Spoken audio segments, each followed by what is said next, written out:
그대는 스스로 몸을 해치지 마시오. 예, 오늘 설교의 제목은 그대는 스스로 몸을 해치지 마시오 라는 제목으로 말씀을 나누도록 하겠습니다.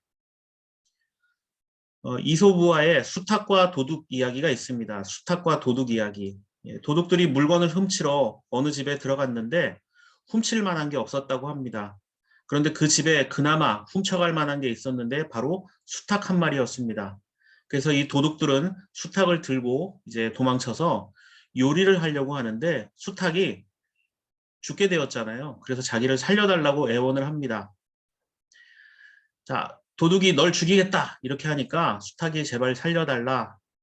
그래서 도둑이 이유를 묻습니다. 네가 왜 살아야 되는지 이유를 묻습니다. 그러자 수탉은 아침마다 사람들을 깨워서 일하게 하기 때문에 나는 이로운 동물이다 라고 이야기합니다.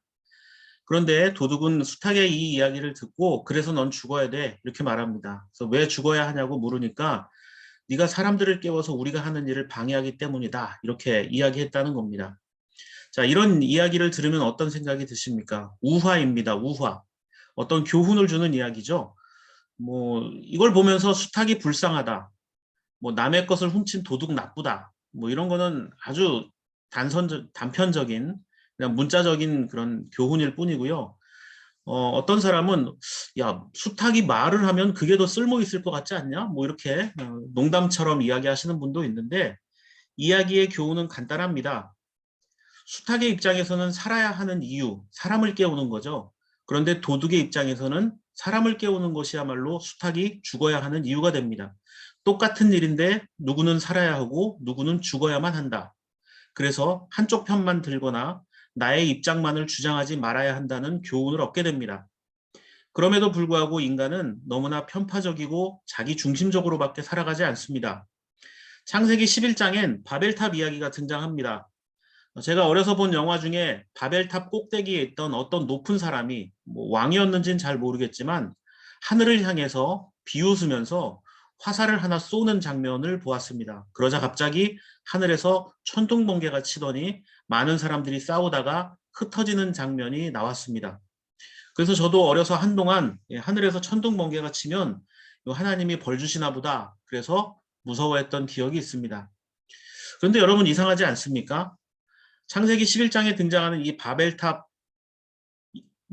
만들었던 사람들은 말이 통하는 자들이었다라고 이야기하고 있습니다. 언어가 하나였다.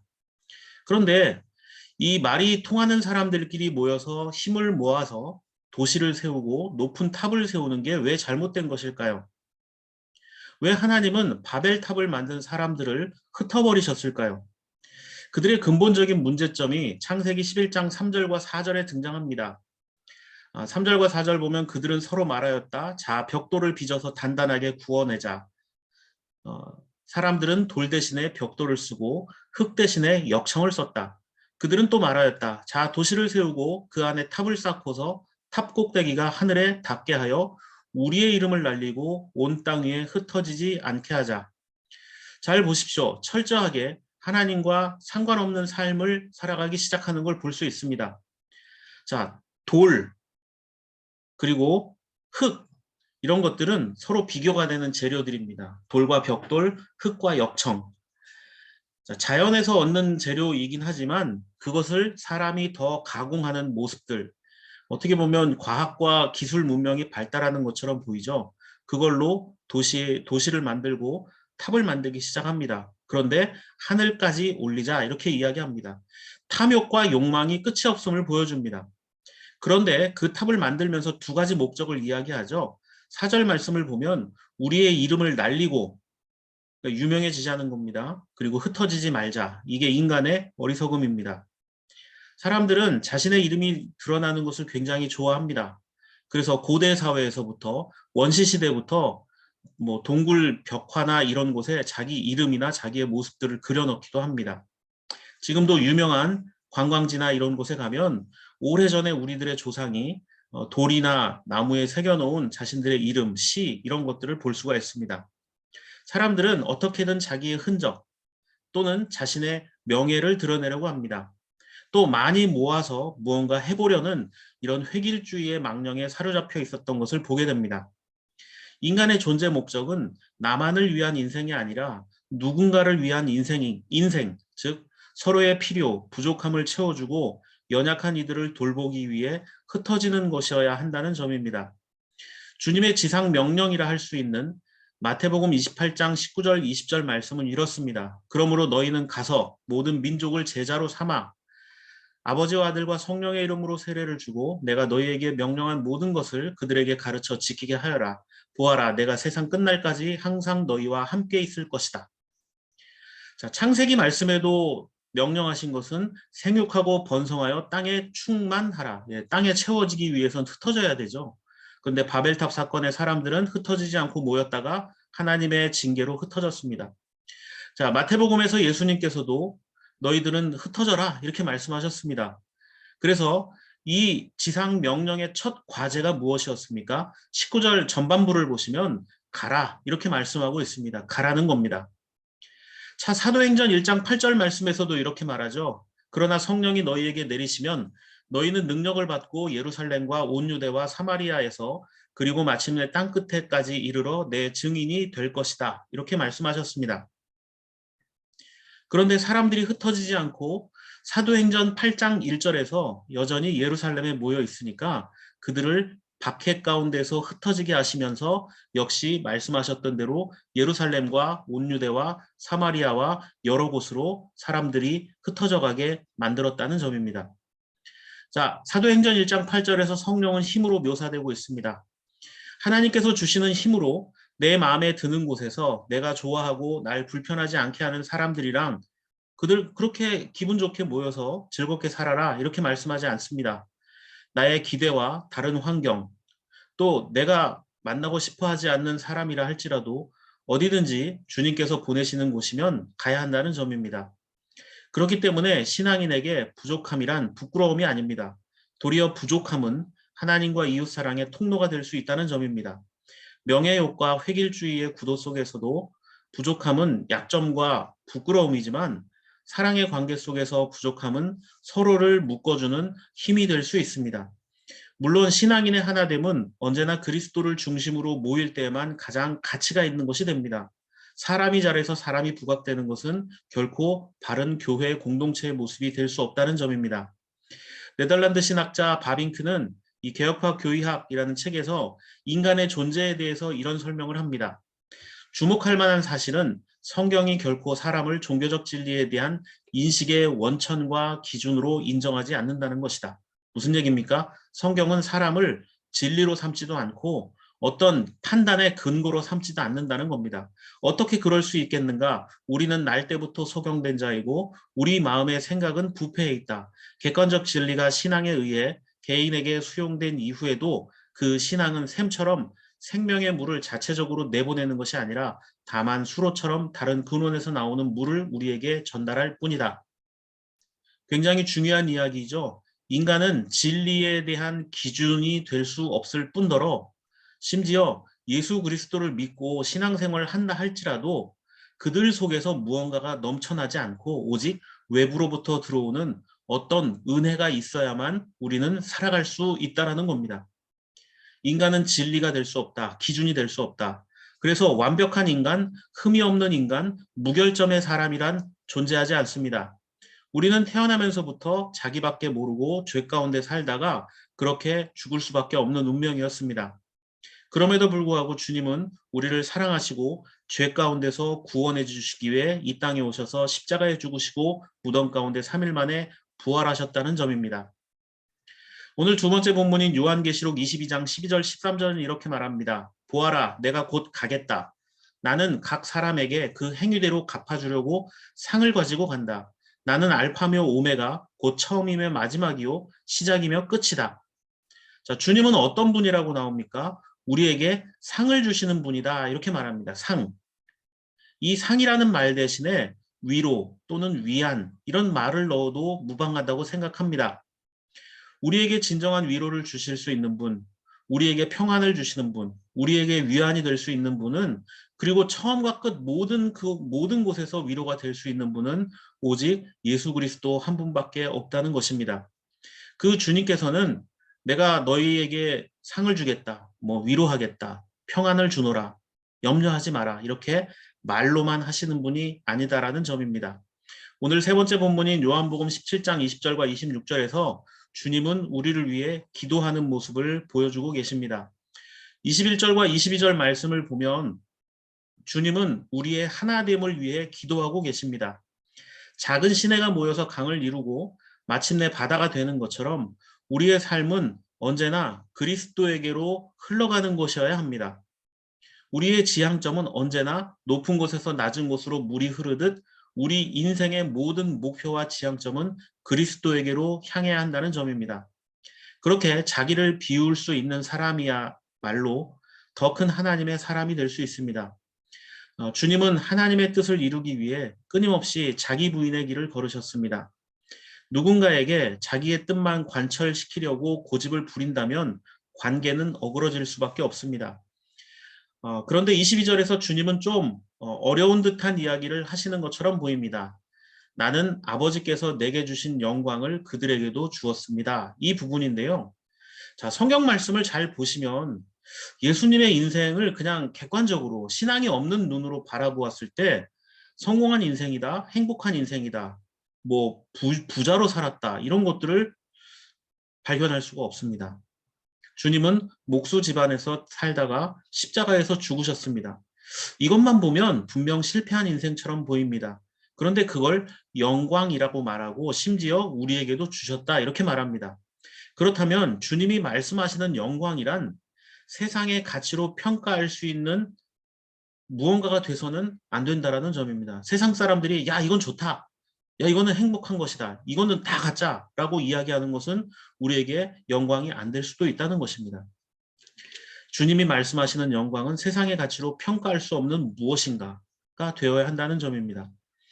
그 영광을 25절 26절에서 이렇게 말하죠. 의로우신 아버지, 세상은 아버지를 알지 못하였으나 나는 아버지를 알았으며 이 사람들도 아버지께서 나를 보내신 것을 알고 있습니다. 이렇게 이야기하십니다. 우리가 주님을 구원자로 알고 믿는 것 자체가 영광이라고 말합니다. 왜냐하면 세상 가치와 다른 삶의 가치가 있다는 것을 인정하는 것이기 때문입니다. 그리고 하나님 안에 머물게 하겠다라는 것, 즉 하나님과 하나됨이 바로 영광이다라고 말합니다. 자, 학생이 학교에 머물러 있는 것은 뭐 공부를 하기 위함이겠고요. 직장인이 일터에 있는 것은 역시 뭐 일을 하겠다는 거 아니겠습니까? 하나님 안에 머물러 있겠다라는 것은 하나님이 명령하신 말씀을 순종하고 주님이 맡기시는 일들을 행하겠다라는 겁니다. 하나님께서 오늘 우리에게 맡기신 일은 무엇일까요? 세상을 구하고 뭐 저기 멀리 있는 아프리카나 뭐 그런 국가에 가서 우리가 뭔가 더 뛰어난 능력을 가지고 많은 물질을 가지고 큰일을 해야 할까요? 아닙니다. 믿음의 사람에게 주신 매일 반복되는 삶 속에서 가까이 있는 이들, 함께하는 이들을 돌보고 필요를 채워주는 것이면 됩니다. 믿음의 사람은 행운을 바라는 자들이 아니라 행복을 주는 자들이 되어야 합니다. 가끔 우리 인사할 때 그런 인사가 있지 않습니까? 좋은 일이 있기를 바랍니다. 이렇게 인사할 때가 있어요. 그런데 예수 믿는 자들은 그 당신에게 좋은 일을 제가 하도록 하겠습니다라는 마음으로 살아야 되지 않을까라고 생각해 봅니다. 사소하고 작은 것이지만 그런 마음으로 살아가는 자가 하나님과 일치된 삶을 사는 것이라 할 수 있습니다. 오늘 내가 만나는 사람들이 나를 통해 위로를 얻고 평안을 얻을 수 있다면 우리는 영광 가운데 사는 것임을 이야기할 수 있습니다. 무언가 소유가 많고 능력이나 지식이 많아야 또 높은 신분에 있어야만 하나님을 잘 전달하는 것은 아닙니다. 그가 처한 것이 비천에 처하고 낮은 자리이고 비록 사람들로부터 존경받지 못하는 것 같은 모습이라 할지라도 어느 상황에서든 하나님의 말씀을 전할 수 있다면, 위로를 전하고 사랑을 증거할 수 있다면 그것이 바로 하나님의 영광을 나타내는 것입니다. 오늘 첫 번째 본문인 사도행전 16장에 바로 그러한 삶을 살았던 자들의 모습이 등장합니다.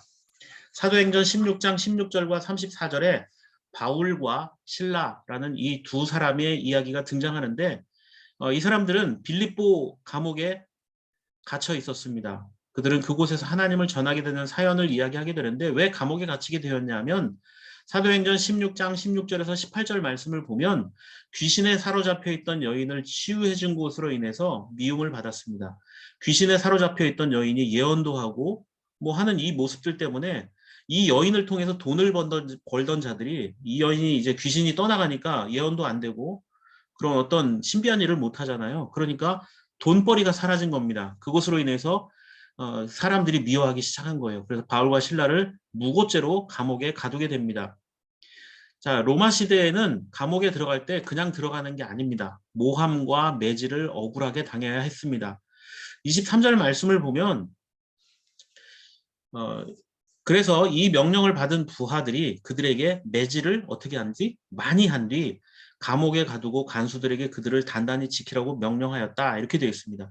보통 바울이 자기의 어떤 매맞음, 이런 고난당함, 감옥에 갇혔던 것들에 대해서 나중에 이제 성경에서 간증할 때 그런 얘기 하잖아요. 50에서 하나를 감한 매를 내가 몇 번을 맞았다라고 이야기할 정도로 이게 채찍을 때려서 맞은 것들이 여러 번 있었다. 이제 그 중에 한 번인데요. 이 매질은 뭐 태형이나 채찍으로 때리는 것들입니다. 근데 굉장히 큰 고통입니다. 채찍에는 납덩어리나 뭐 뼈 조각을 달아서 사람이 맞을 때 그것 때문에 피부가 파일 정도로 고통을 당한다라고 이야기하는데 매를 맞다가 죽는 이들도 허다했다고 합니다.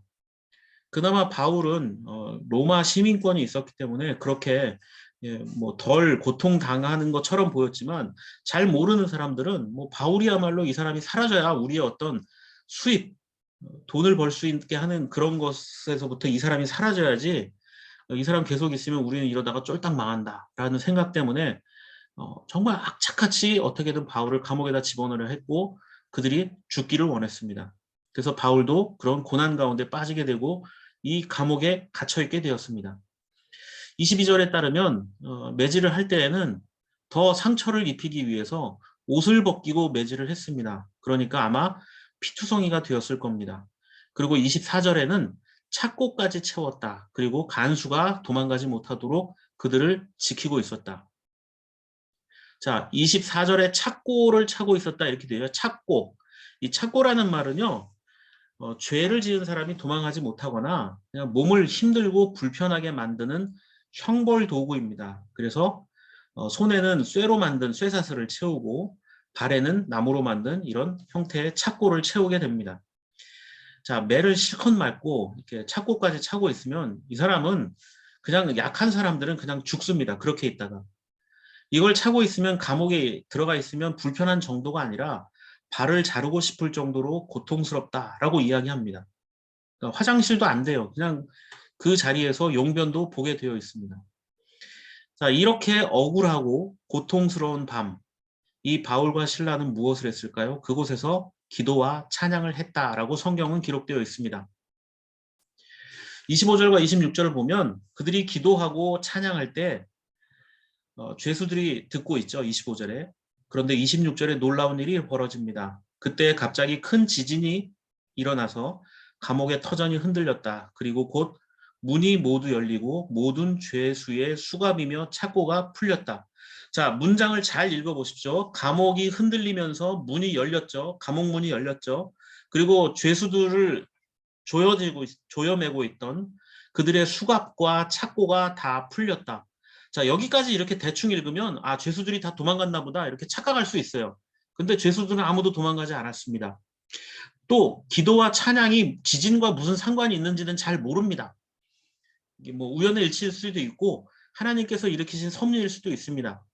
근데 중요한 건 뭐 감옥에 있는 죄수가 기도한다고 다 뭐 옥문이 열리고 그러진 않잖아요. 중요한 건 바울이 기도하고 찬양했을 때 정말 이 사람들은 억울한 가운데 기도하고 찬양했을 때 옥문이 열리고 죄수들을 묶었던 그 수갑과 착고가 풀려버렸다. 이렇게 말합니다. 자, 이런 상황이 벌어졌을 때 어떤 일이 벌어지냐면 27절 말씀을 보시면 감옥을 지키고 있던 간수가 깜빡 졸고 있었던 것 같습니다. 그런데 이 지진이 일어나니까 당연히 놀래서 깼겠죠. 놀래서 깼는데 보니까 감옥 문들이 다 열려 있습니다. 감옥 문이 열려 있는 걸 보고 죄수들이 도망쳤구나 생각하며 이 사람이 칼을 빼서 자살하려고 합니다.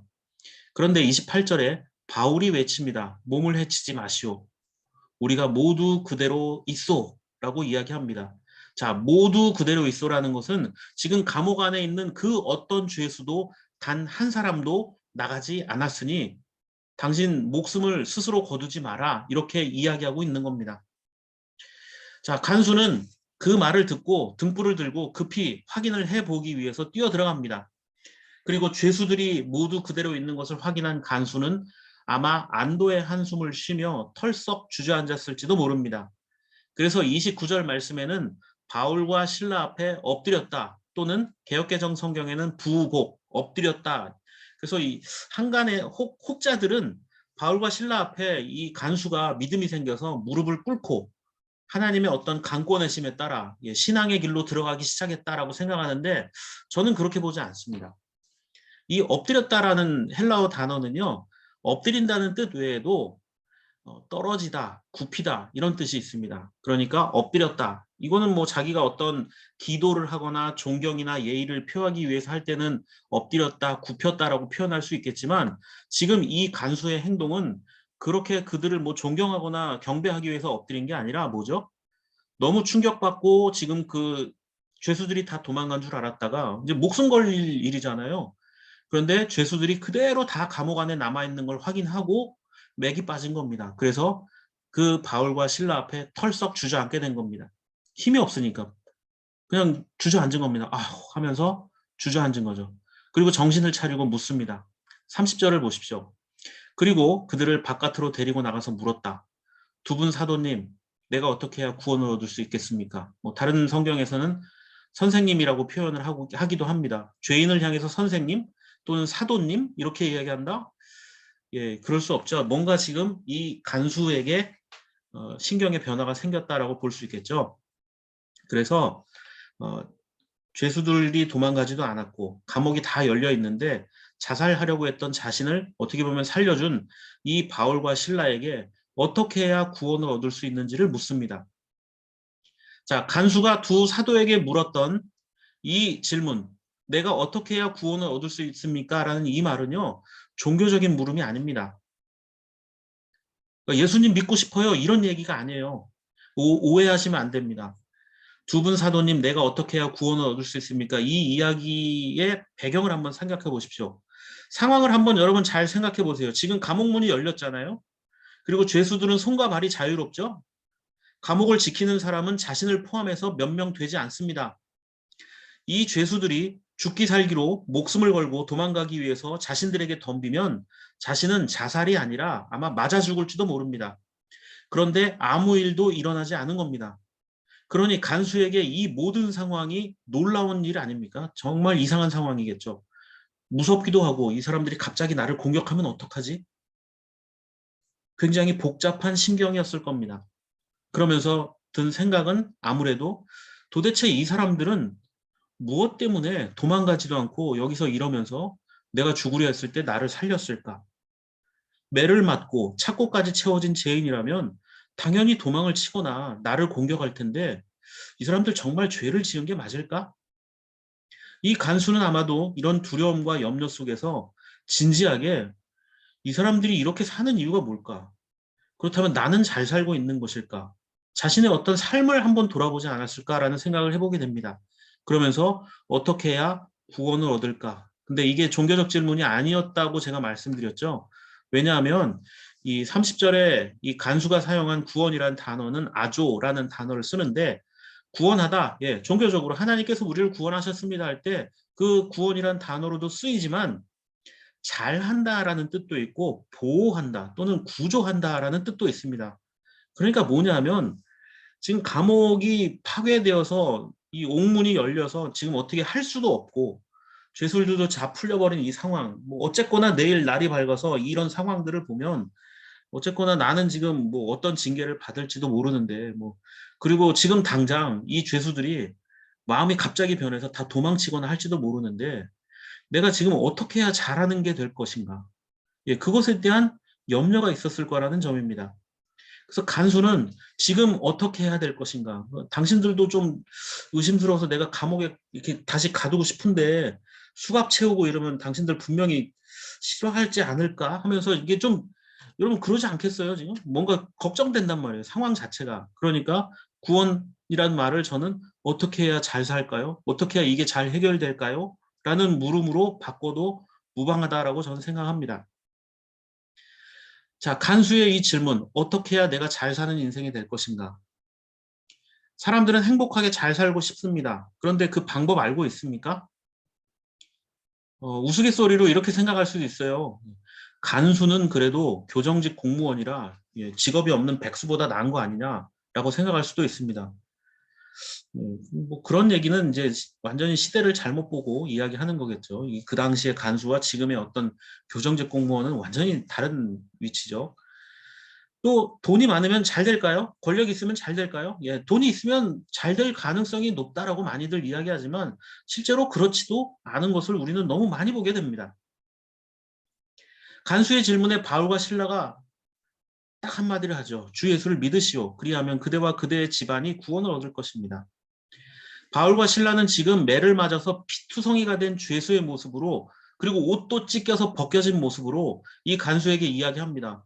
제가 어떻게 해야 잘 사는 인생이 되겠습니까? 그랬더니 주 예수를 믿으시오. 그러면 구원 얻을 것입니다.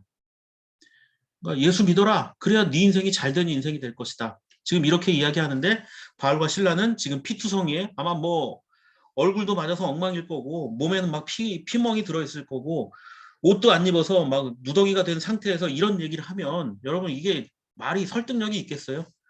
저는 복음 전하는 자의 사명이 이것이라고 생각합니다. 어떤 상황이든 어떤 모습이든 하나님께서 사용하신 그때 그 모습 그대로 쓰임받는 겁니다. 피를 흘리고 옷이 벗겨진 상황에서도 자기부터 챙기는 게 아니라 주님을 전하는 것에 최선을 다하는 것을 바울과 실라는 보여주고 있습니다.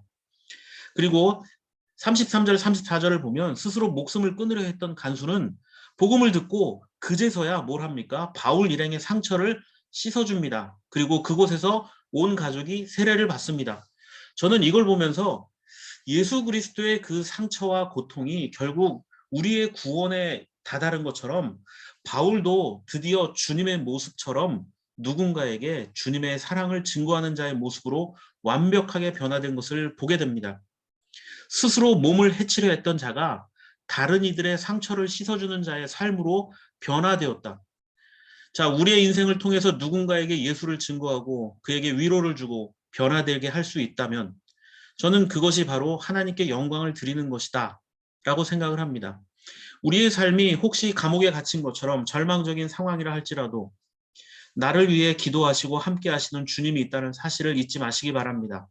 그리고 주어진 그 상황 속에서 나를 만나는 이들이 나를 통해 위로를 얻고 평안을 얻을 수 있다면, 주님을 전하는 은혜의 통로로 내가 쓰임받을 수 있다면 그것이 하나님의 영광을 드러내는 복된 삶이라는 사실을 또한 우리는 기억해야 합니다. 그래서 하나님의 말씀과 사랑으로 이 간수처럼 나의 상처뿐만이 아니라 타인의 상처도 씻어줄 수 있는, 복음을 듣고 누군가의 아픔도 볼 수 있는 이 간수의 변화된 눈처럼 우리 또한 그러한 삶으로 변화되는 모습들이 있기를 바랍니다.